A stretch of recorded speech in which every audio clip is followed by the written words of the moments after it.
very much, Katharina, for these welcoming words.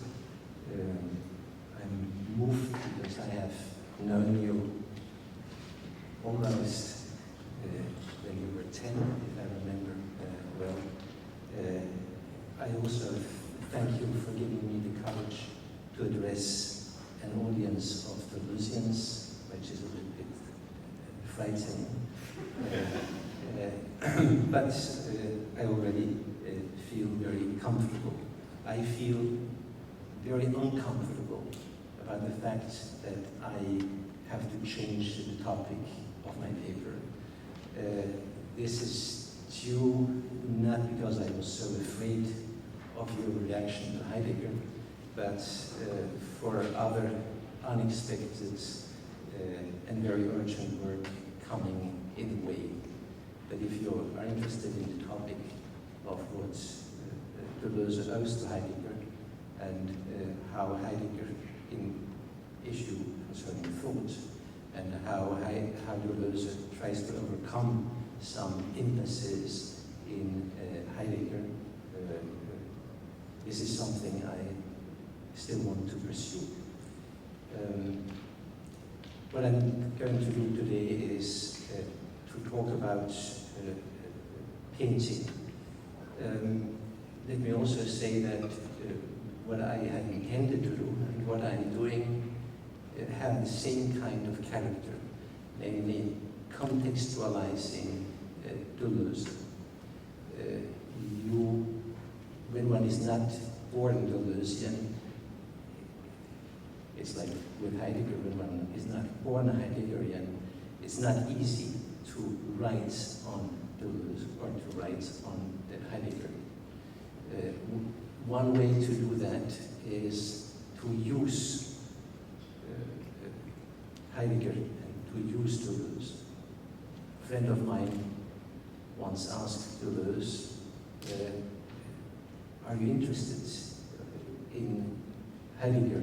And Deleuze answered, yes, very much so, but I don't know, je sais pas comment faire. I don't know what to do with it. Clearly, one way to write on Deleuze is to do something else with it. And I have heard many papers where this is done. And the other way, which is the way I have chosen for this paper, is to contextualize.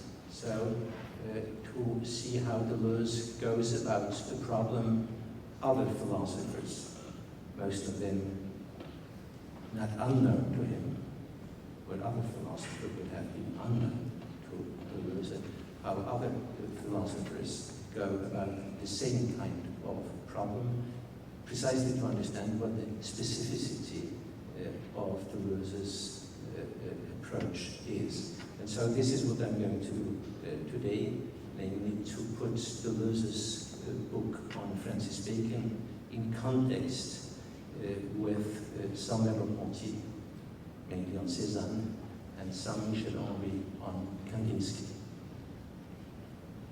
And again, I'm sorry for disappointing those among you who had expected me to speak on Deleuze and Heidegger.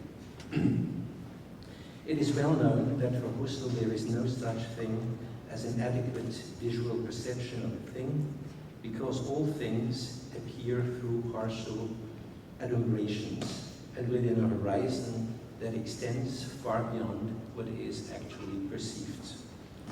This well-known Husserlian insight can be further articulated in terms of lack and excess that characterize all intuitive givenness of perceptual things. Such a lack and excess make that the relation between the perceiver and the perceived is never quite right. This is to say, on the one hand, that the perceiver always intends more than what she really sees. She intends the entire thing and not just fleeting and partial adumbrations of it. According to this first scenario, the lack is entirely on the side of the givenness of the thing perceived, and the excess is on the side of the intentions of the perceiver. So the perceiver sees more than what is given to her. On the other hand, however, what shows itself to the perceiver is always more than what she can grasp. The thing shows qualities and meanings the perceiver didn't expect, and its shining appearance carries a common tale of other possible appearances and other things possibly appearing. In the second scenario, the lack is thus on the side of the perceiver, and the excess or the excessive richness is on the side of the appearing phenomenon. Rather than that the perceiver sees more than what is given to her, we now should say the perceiver sees less than what is given to her.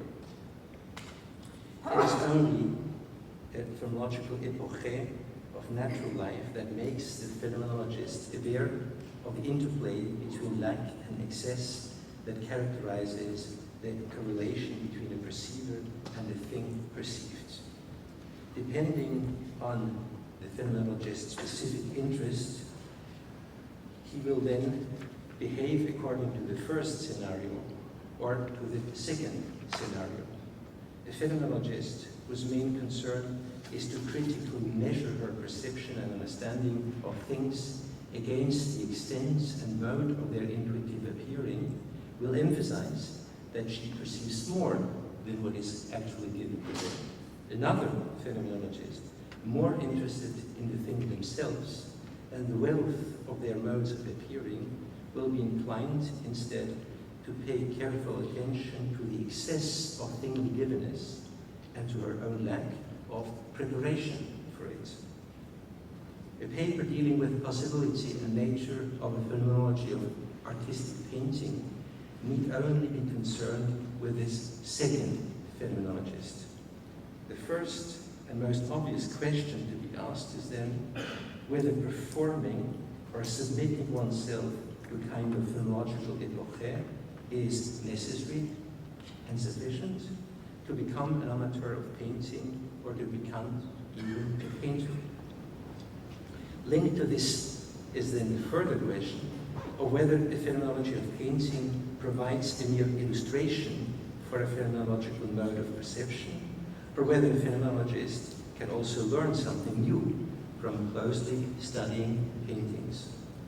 More insidiously, one must ask whether Merleau-Ponty's account of Cézanne is more than an application of his phenomenology of bodily perception, and whether Henri's account of Kandinsky is more than an application of his phenomenology of pure self-reflection. Needless to say, however, neither Merleau-Ponty nor Henri would go so far as to claim that Cézanne and Kandinsky were basically just phenomenologists. Hence our second question. What is it that makes the ways of perceiving of these painters unique? Is there a specific way of perception that we can ascribe to painters? And so what makes the ways of perceiving of these painters unique, and how is this mode of perception related to what and how they paint? What is needed, in other words, to transpose a pictorial mode of perception, so the kind of perception we ascribe to painters, into a painted image on a framed canvas? To reformulate the question, did Cézanne and Kandinsky just paint what they had already seen, or did their paintings make something visible, even for themselves, that otherwise can never be seen? If the latter were the case, then we could not avoid asking also what this invisible, that only painting can make visible, is like, and how it relates to what we normally see, to what phenomenologists see, and to what painters see. Asking this third question about the invisible properly means that one does not presuppose that the invisible made visible in paintings is of the same nature as the visible in which it is made to appear. In his book on Francis Bacon, Deleuze agrees with Henri that the main object of painting is the action and expression of invisible forces and not the enigma of the visible world as Merleau-Ponty had stated it. Even if their understanding, Henri and Deleuze, of the nature of the invisible forces active in the paintings of Bacon and Kandinsky differs substantially, just as that's their account of the possibility or impossibility to make them visible in painting, Deleuze and Henri also agree that the art of painting is as much a matter of affectivity than visibility. More precisely, the art of painting becomes for them a matter of perceived visible figures and felt affects that are commanded by invisible forces. It was, so far the introduction, it was Husserl himself who, in a famous letter to the Austrian poet Hugo von Hofmannsthal, first compared the attitude of the phenomenologist to the attitude of an artist. Both the phenomenologist and the artist consider things, persons, events, and the entire world from distance and with wonder. Compared to ordinary people, or to themselves as they behave in ordinary life, phenomenologists and artists have both lost and gained something at the same time. What they have lost is their familiarity with the surrounding world, their spontaneous understanding of the meaning of things, and their capacity to immediately see what needs to be done in all circumstances of practical life. What they have gained is a perception of the world freed from the need, liberated from the need of orientation, a non-instrumental relation to things, and a consideration of worldly events and situations for their own sake. Phenomenological and artistic perceivers have thus changed their own know-how about things and their knowledge of the world for the discovery of the coming forth or birth of both things and the world out of the manifold of ever-changing appearances. It goes without saying, now I start differentiating the perception of the phenomenologist and artist. It goes without saying that attending to the shining beauty of appearances and attending to what they can teach us about the true nature of things is not the same.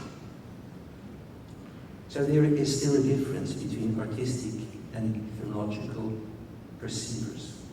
But no painter, at the same time, would deny that the contemplation of the beauty of the fugitive formations of clouds in the late afternoon light enriches our knowledge of the landscape. And it is possible that few phenomenologists would deny that describing the multiple adumbrations in old times of an ashtray for the sake of making correct perceptual statements first made her aware of the beauty of this thing. So no good reason to oppose or divide issues of knowledge and of beauty. It also goes without saying that the pictorial epoche and the phenomenological epoche suspend different sorts of prejudices. The painter will have to overcome a schematic scheme of familiar shapes and their distribution in a geometrical space in order to perceive colors just as colors, light and shadows, or empty spaces. The phenomenologist will have to forget all scientific theories about the nature of perception and the physical world in order to see a web of interrelated appearances where others can only see solid things existing in and by themselves. But it is equally true that the painter and the phenomenologist both turn towards a world that is still in the making, and to a making of the world that owes nothing to familiar concepts, scientific theories, and logical laws. Doubting whether this realm of a primitive experience under epoche could still be called a world, Merleau-Ponty has referred to it as root being, and has entirely explored the dimensions of its sensible logos. Characteristically, Merleau-Ponty's account of the pictorial epoche, so epoche that resides over the perception of the painter always has a negative and a positive side. On the negative side, we find Merleau-Ponty's lengthy critical discussions of Descartes' theory of visual perception as a spiritual inspection of colored shapes that are localized in a homogeneous extended space. On the positive side of the pictorial epoche, we find, or his characterization of the pictorial epoche, we find Merleau-Ponty's stress on the ambiguity in the appearing of things, on the gaze of things, on the sensible logic of seeing according to, voir selon, and on a perceiving and painting that is in tune with the invisible in the visible things and landscapes. Let us now look at all these elements of a phenomenology of pictorial perception, one by one. Ambiguity first. Ambiguity in visual appearances can be illustrated by the fact that we can see, the example that Sartre gives, if I remember well in an essay on Giacometti, that we can see both the foliage of a tree and an infinite variety of leaves, both apples with round volumes detached from a table, and the same apples with uncertain contours mixing with a flat surface of a table, both a mountain far away, and the same mountain as part of the surrounding things we can grasp with our hands. In Merleau-Ponty's view, Cézanne, like no other painter, has been able to render these perceptual ambiguities in his paintings.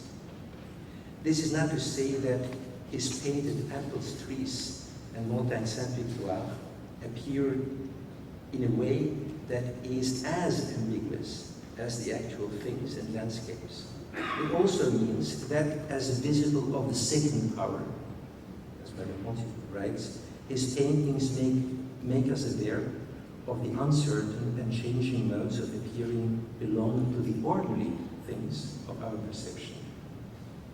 We can now see the real mountain as Cézanne has painted it. And when you go to X, you cannot avoid seeing Cézanne all around. We can now see the real mountains as Cézanne has painted it, and we are led to see things that are unknown to him, or that were unknown to him, as he would have painted them. Experience that is familiar to all of us. When we leave the museum, people and even streets and cars can look ambiguously Cézanne-like to us. Merleau-Ponty's theory of perception is also known for having emphasized that seeing is a matter of bodily movements, that our seeing body is simultaneously a body seen, and that, far from perceiving things as objects in front of us, we perceive things from a place among things, and from the inside of a mundane connection of things. Since we are also seen bodies, since all perceivers perceive their body are also bodies seen, no things seen by us can be completely foreign to us. Interesting thoughts, but also a thought that has its limits. Things are not essentially different, or are not different by nature from us, but become different only by the very process of perception that introduces a distance in what naturally hangs together. There is thus, in principle, no good reason why the reversibility that characterizes the relation between my touching hand and my hand touch would not also apply, and this is what Bernet has worked out himself, would not also apply to the relation between my perceiving body and the thing perceived by me. This is to say that what I see can also be experienced by me, and not by itself, as seeing me, and as making me feel seen by what I see. between the perceiver and the visible, the roles, I quote, are reversed. A challenging statement by Merleau-Ponty, because one wonders whether such an experience of feeling seen or even gazed at by a perceived table or knife is not a pathological, more precisely schizophrenic experience. This would, however, only be the case if the things that see me were to look at me as other human persons. Clearly, this cannot be what Merleau-Ponty has in mind. By quoting painters like Cézanne and Klee at length, he rather wants to make us understand that things, in their ambiguous cases or looks, invite the painter to have a closer look at them. He also wants to stress that the invitation into this exchange of looks comes from the things and not from the painter.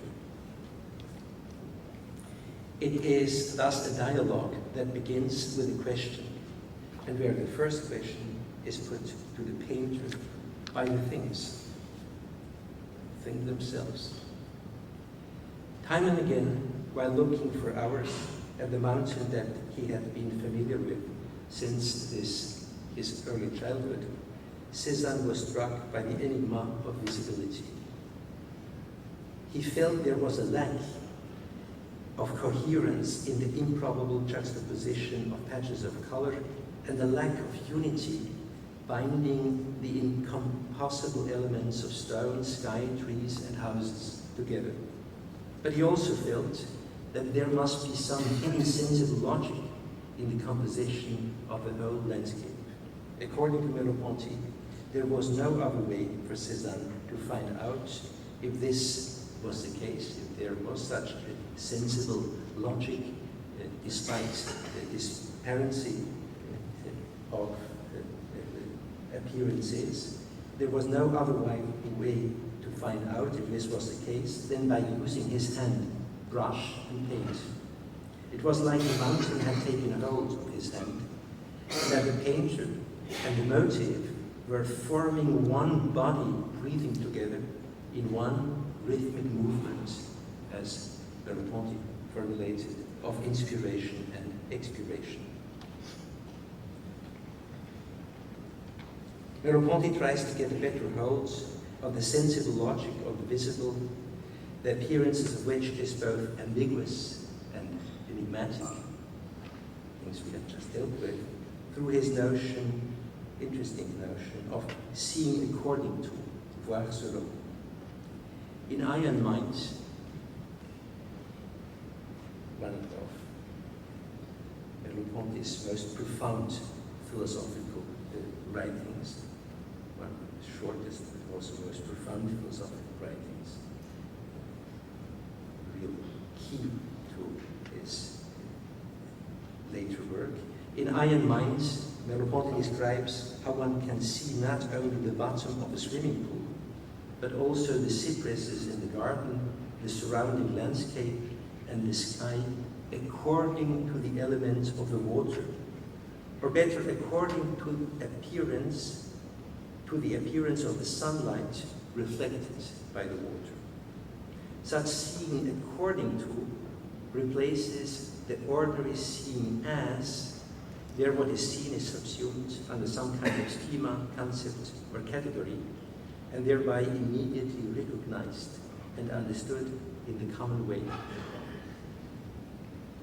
On the contrary, when one sees trees according to the mode of appearance in which the water presents or shows itself, one exchanges the common understanding of the nature of trees and their difference from water for a new aesthetic experience of the resonance between different fluid colors vibrating in the hot summer light.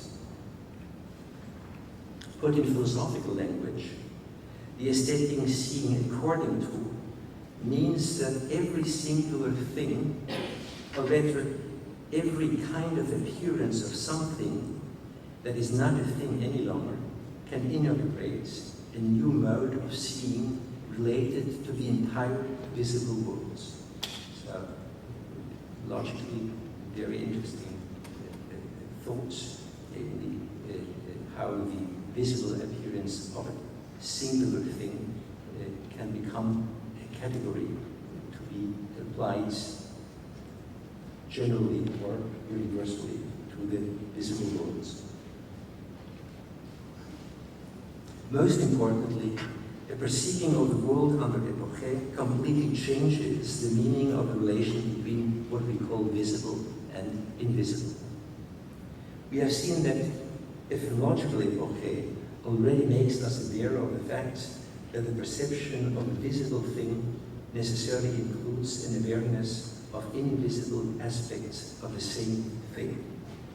Thus, the not yet visible sides of the thing are not just perceived as possibly becoming visible, so don't confuse the not unseen backside of a thing with something you could possibly see. You see it, it is involved, it is implied in the very seeing of what you see, which is a statement that one can already find in Husserl.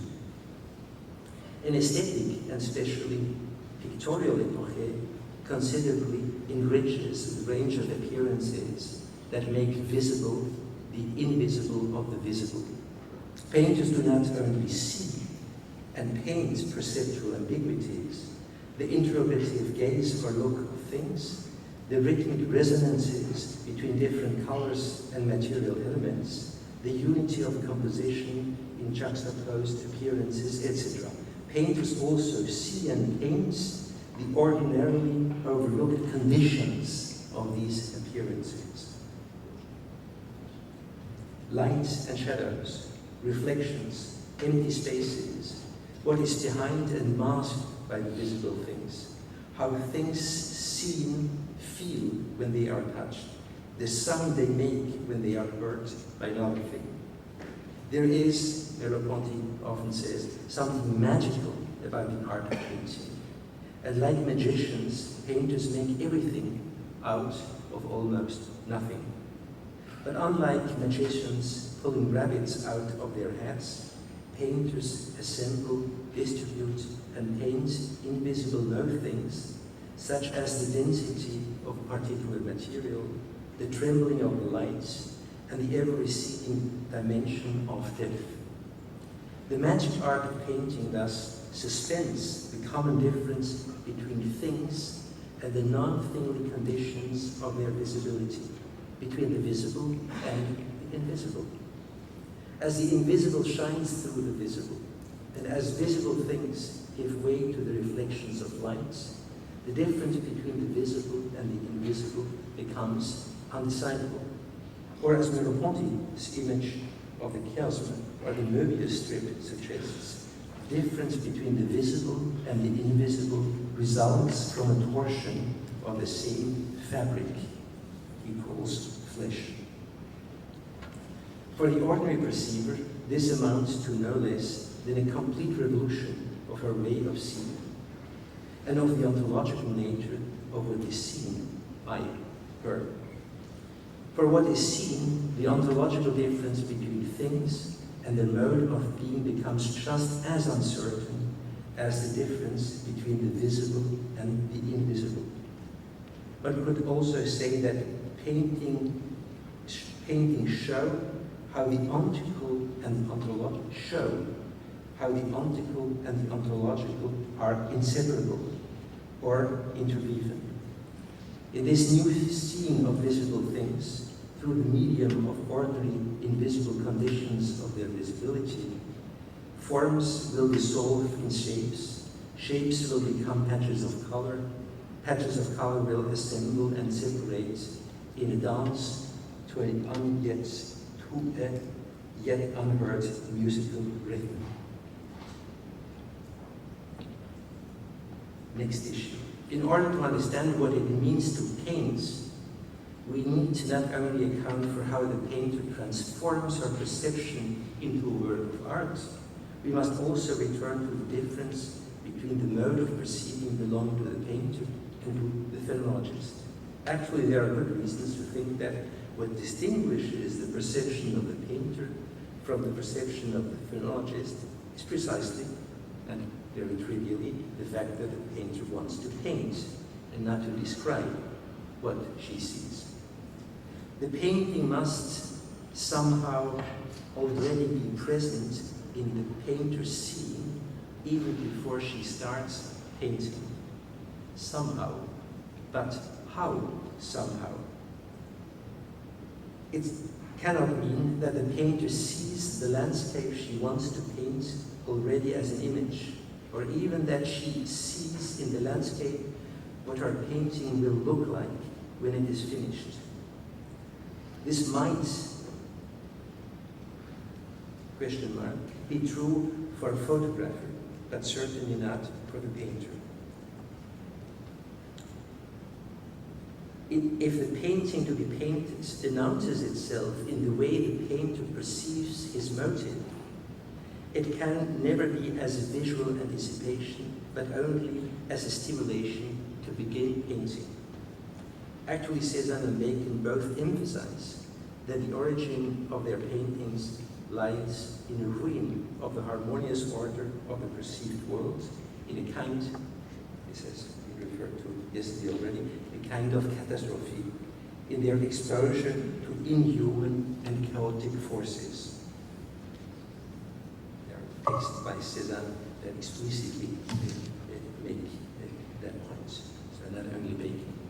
Thus, compared to the perception of the phenomenologist, there is less image-like coherence in the perception of the painter, and not more. Painters must see less than other people in order to feel the need or desire to paint.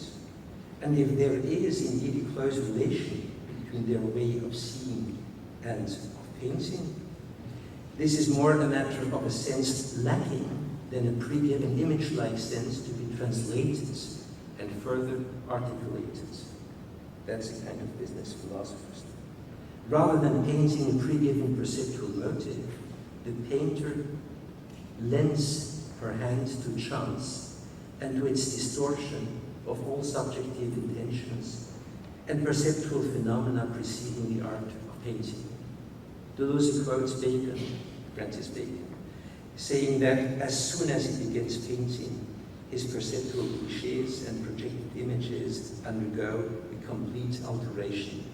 This has been referred to in another paper yesterday as well, so that the canvas is never empty. As a consequence, the painter is the first one to be surprised by her work and to like or dislike it, giving room to chance and manipulating probabilities until they give birth to improbable figures. The act of painting is taking the risk that the hand produces works the eye of the artist disapproves of.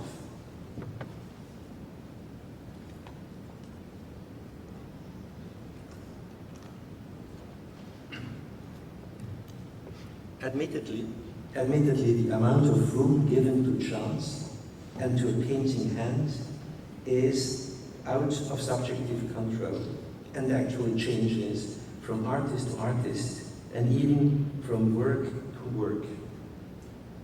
In his book on Francis Bacon, Deleuze provides a very helpful classification that goes from the absolute chance in abstract expressionism or action painting to a seemingly absolute control in abstract painting, precisely the kind of painting by Kandinsky.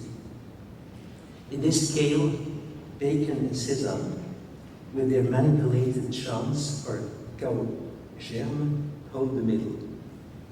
Bacon's manual diagrams and arbitrary strokes, his erasings and blurring what he had already painted, never cover the entire surface of his paintings. They thus become regions of canvas invested with particular intensive forces. Diagrams destroy recognizable human forms and change them into figures, figures expressing invisible sensations and forces. Controlled abstract painting in Kandinsky or Mondrian is just another way to do this. It is more radical by departing even further from perception.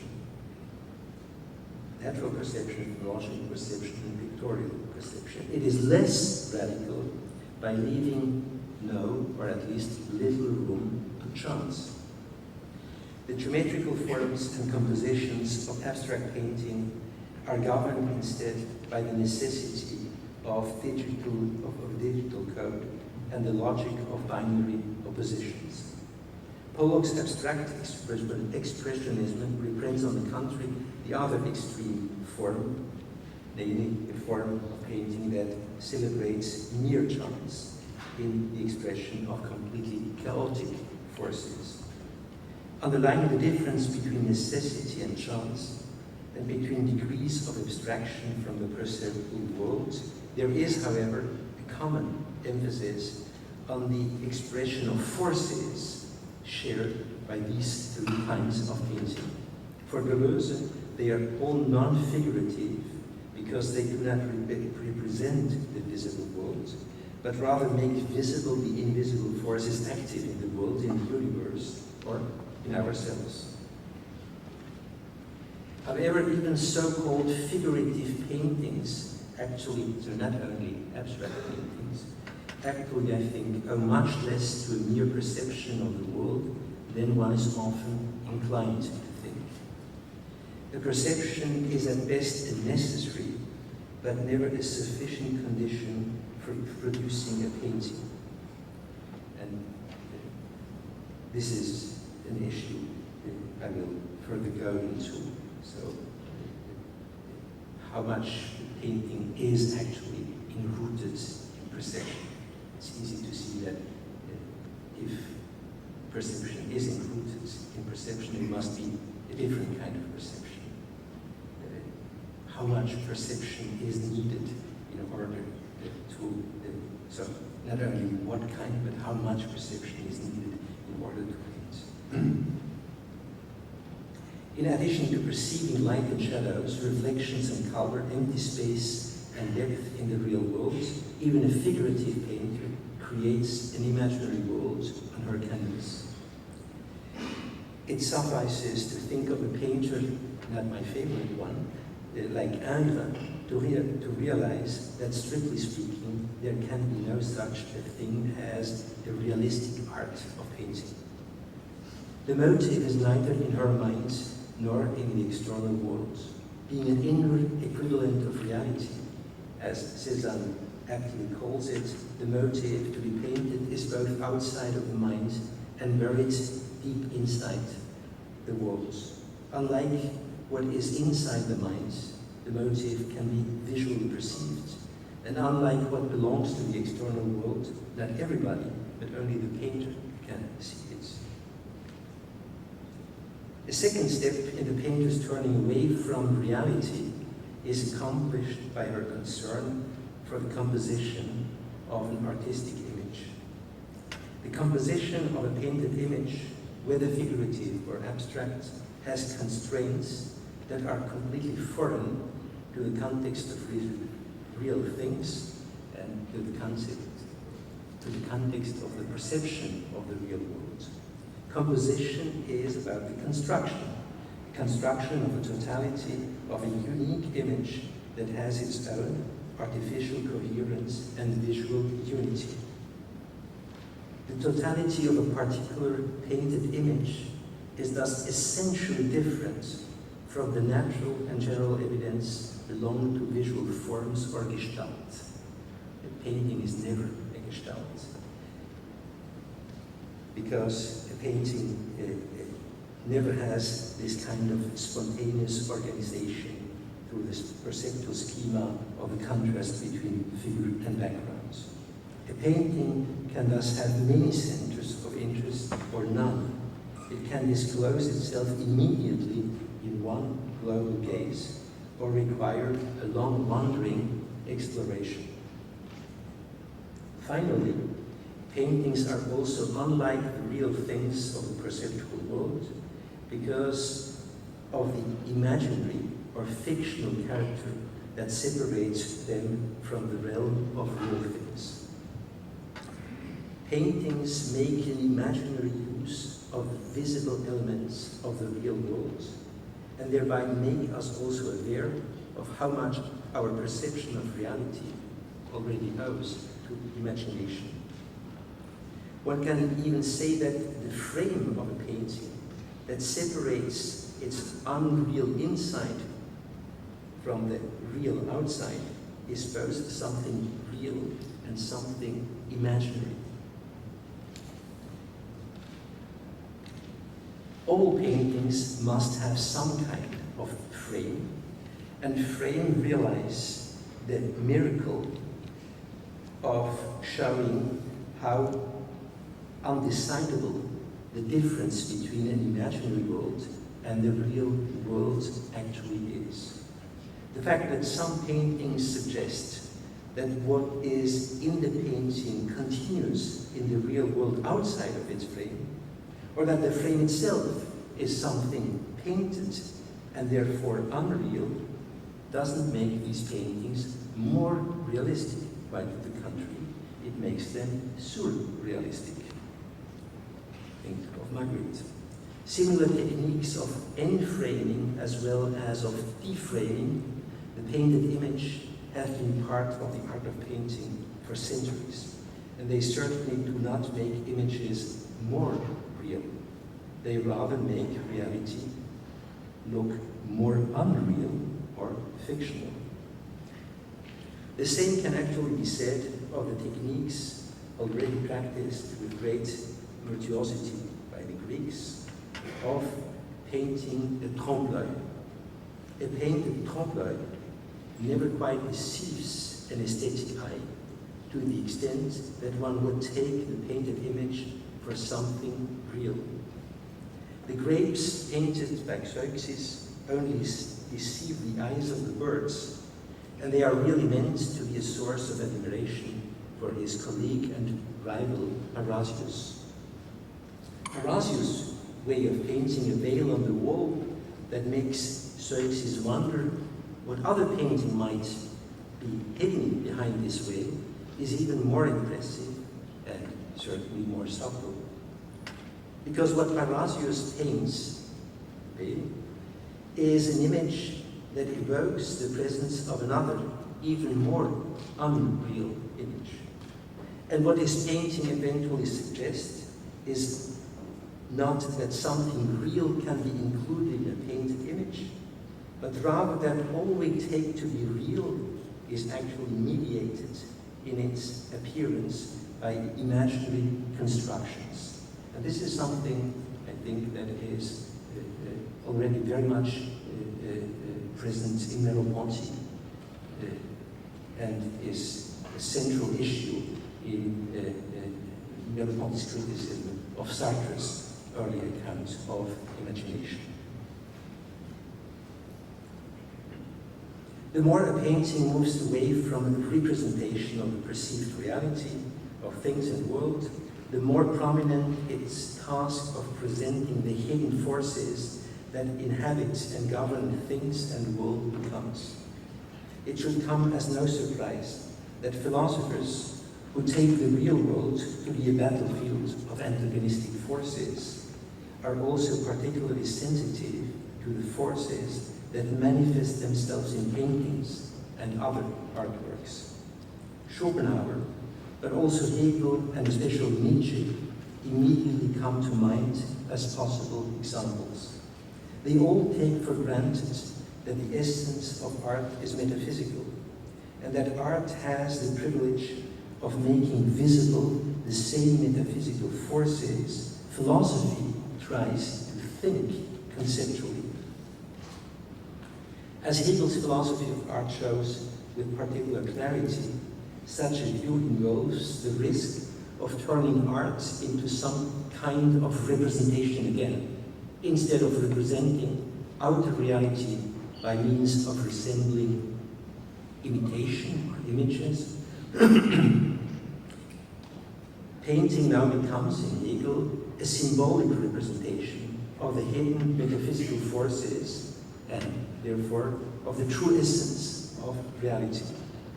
The art of painting thus runs the risk of appearing as a mere servant to a metaphysics that only philosophical thoughts, conceptual thought, and reflection can properly comprehend. If one wishes to avoid this consequence, and if one wishes to preserve the metaphysical relevance of painting, then a new kind of philosophy of painting is required. I shall limit myself here to two examples. One not mentioned yet, Michel Henry's book on Kandinsky, and Deleuze's book on Francis Bacon. Henry first. Making extensive use of Kandinsky's theoretical writings, Henry aims to show that for Kandinsky, the metaphysical forces presiding over reality and the spiritual forces expressed in his paintings are identical. Probably well aware of how close this brings him to Hegel's position, Henry also puts a great emphasis on the fact that paintings do not just illustrate or represent metaphysical forces that could be more directly experienced in another symbolic medium, but that they contain these metaphysical forces. Paintings contain the metaphysical forces they express, and there is only one way to experience these forces, namely by feeling them in a pathetic form of affectivity. Actually, according to Henry's radical phenomenology, the being of these metaphysical forces coincides with their self-manifestation or phenomenalization. Kandinsky and Henry both call what manifests itself to itself and to us in our pathetic feelings are the forces of life. I heard yesterday a paper about the play where it is the cosmic forces, but then, of course, Kandinsky and play were neighbors. We can feel these spiritual forces of life in our ordinary lives, but even better by contemplating artworks that are made especially to express or to create them. For Henry, all human forms of experience of the forces of life must, however, be understood as participating in the archy experience that archy life has of itself. Being a movement of effective self-manifestation, life is the immanent and self-effective archy phenomenon we can effectively experience both in art and in our lives. Just as the forces of archy life express themselves in human lives, they express themselves and can be effectively felt in the paintings of Kandinsky. The forces that govern all the pictorial elements and their composition must therefore be identical with the forces that govern the human passions of love and hate, the human affects of joy and sorrow.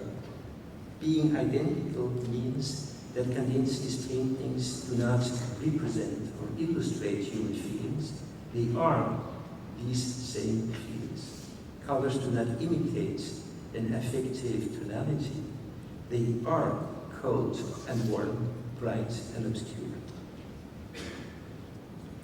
What is difficult, however, to understand in Henry is not that Kandinsky, like most other contemporary painters, and especially Bacon, wants to paint forces, but that the forces contained in his paintings are said to be identical with the force of our affects, and they both must be understood as an expression of the pathetic self-manifestation of archy life.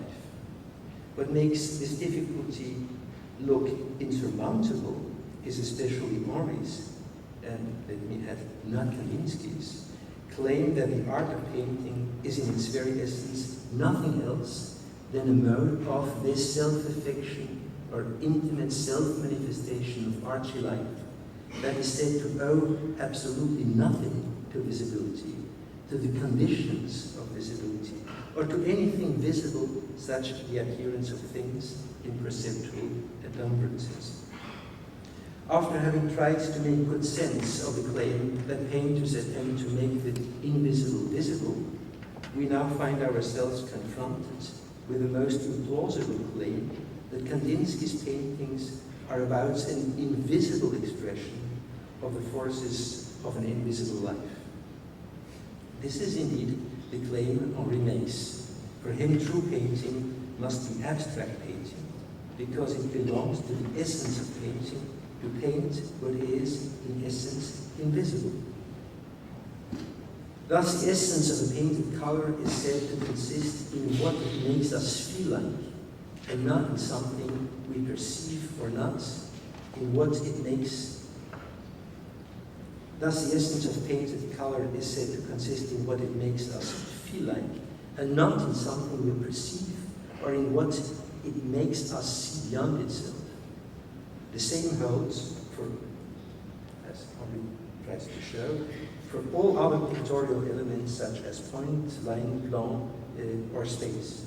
The less figurative their use is, the better, because their true essence consists in nothing else than an affective tonality to be felt and never to be seen. In painting, if painting is essentially about the invisible in the sense of something that never lends itself to visual perception, then everything that we have called conditions of visibility also disappears from the art of painting. Painters paint light and shadow. Painters painting light and shadow are thus unfaithful to the essence of their art. They are guilty of fixing our attention on the visible rather than helping us to abstract from it. The paintings by true painters make us forget about things and the world. They concentrate on our pathetic feeling of the forces of life. The forms and colors we see on their canvases become mere occasions for us to feel the affective tonality belonging to the dynamic forces of life. As such, they are, however, not mere visible signs or symbols representing these forces. They really and invisibly contain them in themselves. The presence and affective experience of the invisible forces of life is so strong in the pictorial elements used by Kandinsky that we completely forget about their visibility. In other words, painting becomes useful. But if what the art of painting is about owes nothing to the visible and can be equally felt in the way in which we are aware of our own life and of the life in us, then what are paintings still good for? We can break down Henri's answer to this intriguing question in two parts. First, painting does not just express an inner experience we already had of our own life and of archie life, it is such an experience in its own right. Also, the two experiences are not only equiprimordial, they are essentially experiences of the same, and therefore only accidentally different. Second, painting and the other art add something substantial, both about the self-manifestation of archie life and our pathetic affective experience of life in our lives. Henri never falls short of qualifications for what art adds to life and to its mode, to life and to its modes of self-manifestation and pathetic experience. He speaks of fulfillment, exaltation, endless renewal, expansion, intensification, growth of its force, and especially creation of new forces. Paintings thus come from life, paintings remain in life, and paintings return to life while contributing to its renewal, reinforcement, and enrichment. The price Henri's pedagogy of art plays for making painting a matter of a real presence and of the creation of the invisible forces of life is, of course, extremely high. This view estranges painting completely from the realm of the perception of something visible. The identification of paintings, for Henri, the forces expressed in paintings are and remain invisible, also in the paintings themselves. The identification of these spiritual forces with the forces of life that we also feel in ourselves entails also that all paintings must be about forces we humans can possibly feel either by ourselves or by empathy. Henri thus excludes from painting all concern for an infra or inhuman animal and material forces. If paintings can contain some sort of non-human spiritual forces, then for Henri these forces must be suprahuman. Although published 7 years before Henri's book on Kandinsky, Deleuze's book on Francis Bacon, despite agreeing with Henri that painting is about sensation and forces, can actually be read as a successful endeavor to avoid the inconveniences of Henri's view on the essence of painting. In Deleuze's view, rather than transcending all visual perception, as Henri would have it for Kandinsky, Bacon's paintings introduce a new way of seeing and feeling related to new sorts of bodies. What we see in Bacon's paintings is essentially a deformation, not a transformation, Deleuze insists, of human bodies by invisible forces. These forces of deformation dissolve all visible forms. They annihilate all resemblance of painted bodies with the perceptual forms of human bodies and turn them into mere figures. These figures are a purely pictorial element in the art of painting that is not figurative any longer. So, non-figurative figures. These figures are a purely pictorial element in an art of painting that is not figurative any longer, and that has left behind all concern for resembling representation of outer reality. As non-figurative figures, Bacon's painted human bodies are in essence not different from the round, the ring that rotates around them, and from the uniform and neutral background or upland behind them. The athletically or diagrammatically deformed human bodies we see in Bacon's paintings are bodies that express and make visible nothing else than the invisible forces that act on them. They show the process of becoming animal of human bodies that are exposed to inhuman forces. The meat falling off the bones makes visible how physical forces of gravity or acceleration work on human bodies. The animal shadows of deformed human bodies show the beastly suffering caused by injuring forces. The widely open mouth of a pope is a head screaming under the torture of unbearable moral forces. Strictly speaking, Bacon does not actually paint deformed bodies or invisible forces, but what Deleuze calls sensations. Are we then back to Henri's account of non-figurative paintings expressing how we human beings feel the invisible forces of life in the mode of pathetic affection that has nothing in common with the perception of mundane manifestations? Not at all. Deleuze's forces and sensations are very different from what Henri calls by these names.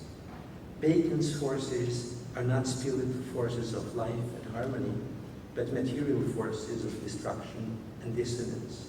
They also do not remain invisible and merely felt, but they become visible through visible sensations. Bacon's works consist thus of visible blocks of sensations that invisible forces create in the very material of painting.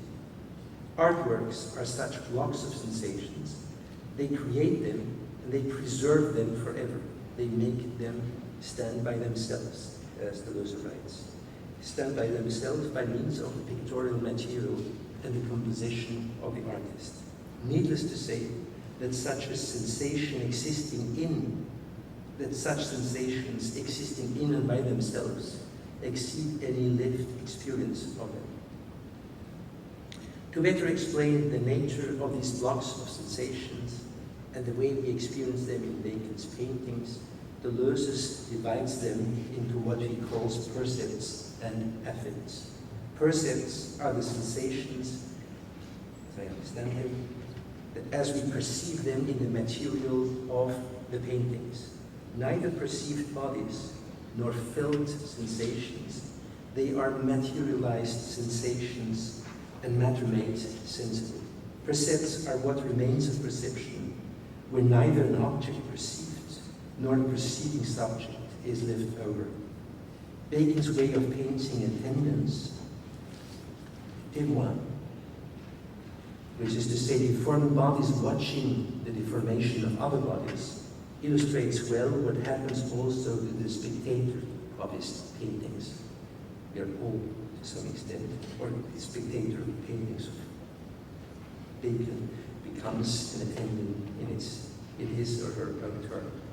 Affects, on the other hand, are the sensations as they affect material bodies, not in how they look, but in how they feel and are changed in their nature by these feelings. Unlike internally filled affections, Henri, these affects are about how invisible forces affect painted figures and how these forces make humans become non-human, suffering animals. Bacon's paintings are thus about the de-objectivation of perception and the de-subjectivation of affection. This is precisely what happens to the hysteric bodies painted by Bacon. Such hysteric bodies, or bodies without organs, very interesting that shift in the book of Bacon. Such hysteric bodies or bodies without organs are bodies that have lost not only their human form, but also all their organic capacities. They are blocks of excessive sensations, pure expressions of an overwhelming presence of the invisible forces to which they are subjected. I come to my conclusion. Put in a very schematic way, one can say that Deleuze and Henri agree in their disagreement with Merleau-Ponty, but that they completely disagree about the proper way to depart from a philosophy of painting based on the phenomenology of perception. They agree that the invisible forces the non-figurative art of painting is about do not belong to the flesh of the world, but they totally disagree about what and where they are instead. For Henri, the invisible forces belong to life and not to the world. They can only be felt in us and not seen in paintings. They are spiritually human or supra-human. Deleuze, on the contrary, thinks that paintings can make visible invisible forces, but that this requires a complete transfiguration of perception, of the perceiver and of the perceived. To perceive how invisible forces act on bodies, the bodies must be subjected to a violent deformation of their recognizable forms and to a blurring of their human signification. Merleau-Ponty's, Deleuze's famous sentence, Merleau-Ponty's flesh is too tender. Actually, it's Deleuze and Guattari. Merleau-Ponty's flesh is too tender, it lacks the bones, the physical resistance, and the structural stability to express and preserve the sensations caused by traumatic exposure to the violence of inhuman forces. What Bacon paints instead of the abstract forms painted by Kandinsky, or of the invisible texture of the visible world painted by Cézanne, are affects and percepts, we already said, which is to say materialized sensations of bodily figures exposed to chaotic and destructive forces. He paints their spasms, their contraction on themselves, and their escape from themselves, which is to say visible forces caused by invisible forces. What we see and what affects us in Bacon's paintings is animal need suffering from forces that are physical instead of spiritual, that belong to matter instead of life, that come from a cosmos instead of cosmic harmony. This cosmos is a chaotic reality in which humans have no proper place. What Bacon's paintings are thus about is what happens to humans in an inhuman and cruel reality, a reality without a spiritual meaning and without transcendence and escape. Deleuze's account of painting also differs radically from Henri's thought. From Henri's, through its effort to reduce all reference to subjectivity to an absolute minimum. More precisely, Deleuze denies the creative painter and the spectator of her work any form of transcendence and turns them both into immanent moments of the painting. He also considers the painted work to be a singular and therefore an empirical metaphysical event. Such a pictorial event is not given to an external perceiver, just as Bacon's attendance, the spectator is involved in the painting and intimately concerned by it. For Deleuze, the abolition of the work of art as an externally transcendent object necessarily also entails the abolition of the artist and the spectator as internally transcendent subjects. A painting of invisible forces can thus